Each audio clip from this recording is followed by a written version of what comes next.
बड़ी खबर बता दें, हादसे पर सीएम ममता बनर्जी ने पोस्ट किया है और सीधे तौर पर कहा विमान हादसे की जांच होनी चाहिए, गहनता से जांच होनी चाहिए।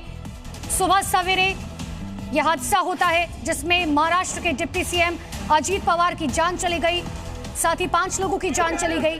दर्दनाक यह हादसा था जिस पर तमाम नेताओं की तरफ से, राजनेताओं की तरफ से प्रधानमंत्री नरेंद्र मोदी ने भी दुख व्यक्त किया है, राष्ट्रपति द्रौपदी मुर्मू ने भी दुख व्यक्त किया। लेकिन इन सब के बीच में अब ममता बनर्जी ने साफ तौर पर कहा विमान हादसे की जांच होनी चाहिए, दोनों एनसीपी एक हो सकती थी।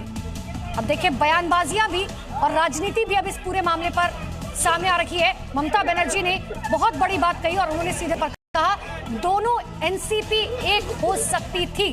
2023 में शरद पवार से अलग होकर अजीत पवार ने बीजेपी का साथ दिया, उप मुख्यमंत्री बने और इन सब के बीच में 6 बार अब तक उप मुख्यमंत्री रह चुके।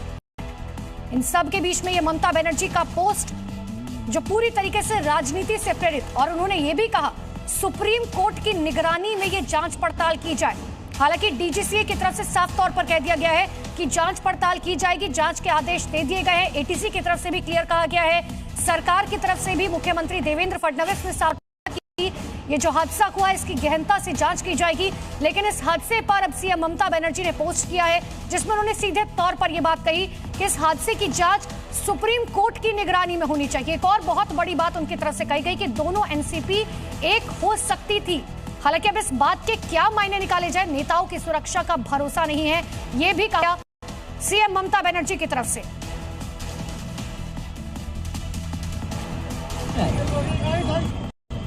He died today morning in a plane crash. I'm really shocked to see the news. There is no safety and security of the people of this country. Even the political leaders, I do not know what is the fate of the opposition political parties, but he was very much with the ruling party. But before few days ago, I came to know that from social network that somebody from other party, they gave a statement that Ajit Pawar is willing to leave the BJP. And now what happened today, I need proper investigation under the supervision of Supreme Court. Only we have the trust on Supreme Court, no other agency. All the agencies are being totally purchased. And really it's a great loss for the country. Maybe he's from the opposition. Now he's from the opposition. But tomorrow he's supposed to join the original force of their party. My condolences to the family. तो ये सुना आपने, बहुत बड़ा आरोप ममता बनर्जी की तरफ से यहां लगाया गया जिसमें उन्होंने कहा कि 2 दिन पहले मुझे इस बात की जानकारी मिली थी कि अजीत पवार बीजेपी का साथ छोड़कर एक बार फिर से शरद गुट में जा सकते हैं, एकनाथ शिंदे का वो साथ छोड़ सकते हैं। और इतना ही नहीं, उन्होंने ये भी कहा कि इस देश की जनता की सुरक्षा तो राम भरोसे है, लेकिन पॉलिटिकल पार्टीज के जो नेता हैं वो तक सेफ नहीं हैं। और उन्होंने आगे इस बात की अब मांग कर दी है कि सुप्रीम कोर्ट की निगरानी में मैं चाहती हूं कि अब इस हादसे की जांच पड़ताल की जाए। हालांकि एक तरफ पूरे देश को इस बात का दुख कि डिप्टी सीएम अजीत पवार नहीं रहे, लेकिन दूसरी तरफ अब इस पूरे मामले पर राजनीतिक बयानबाजियां भी शुरू हो चुकी हैं। और पहला बयान आया है ममता बनर्जी की तरफ से जिसमें उन्होंने साफ तौर पर कहा कि दोनों एनसीपी एक हो सकती थी, यानी शरद पवार का गुट और दूसरी तरफ अजीत पवार का गुट, जो दोनों 2023 में चाचा भतीजे अलग हुए थे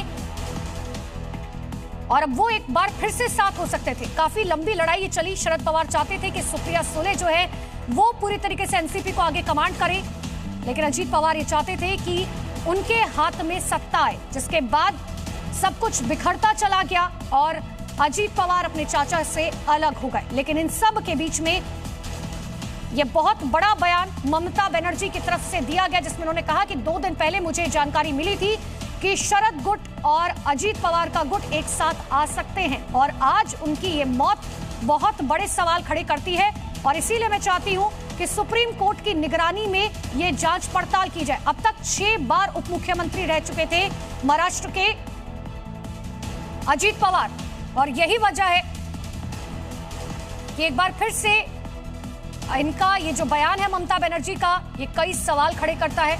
अगर एक बार फिर से हम ममता बनर्जी का वो बयान सुना पाए दर्शकों को।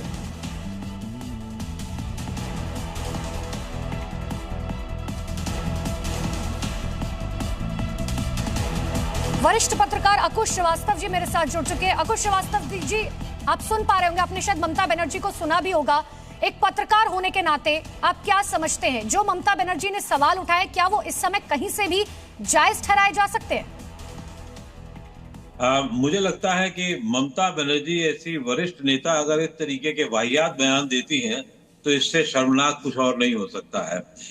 राजनेता या वो मतलब अगर ये कह रही हो कि आम आदमी का तो कोई भविष्य नहीं है, राजनेताओं को भी भविष्य नहीं, अरे ये कैसी बेहूदगी भरी बात है कि जान किसी की भी जाती है तो वो जान होती है, किसी आम आदमी की हो या नेता की हो। दूसरी चीज ये है कि इस तरीके के बयान सिर्फ राजनीतिक फायदा लेने की कोशिश करने के लिए होते हैं, ना कि उनका कोई सरपैर होता है। ये दुनिया जान चुकी थी कि अजीत दादा पवार बीएमसी के चुनावों के दौरान शरद पवार के साथ होना शुरू हो गए थे। उसके पहले भी उनके संबंध पारिवारिक रूप से खराब नहीं थे, जब देखिए तब आते जाते रहते थे और ऐसा कोई वो नहीं था। तो अगर एकजुट हो भी जाते तो क्या होता। तो ये अगर कहीं ऐसी जगह देखा जाए जहां बिल्कुल पतली धार पर सरकार हो तो समझ में आता है, यहाँ ठीक ठाक स्थितियों में थी। कभी भी भारतीय जनता पार्टी ये नहीं चाहेगी या ना ही चाहा होगा मेरे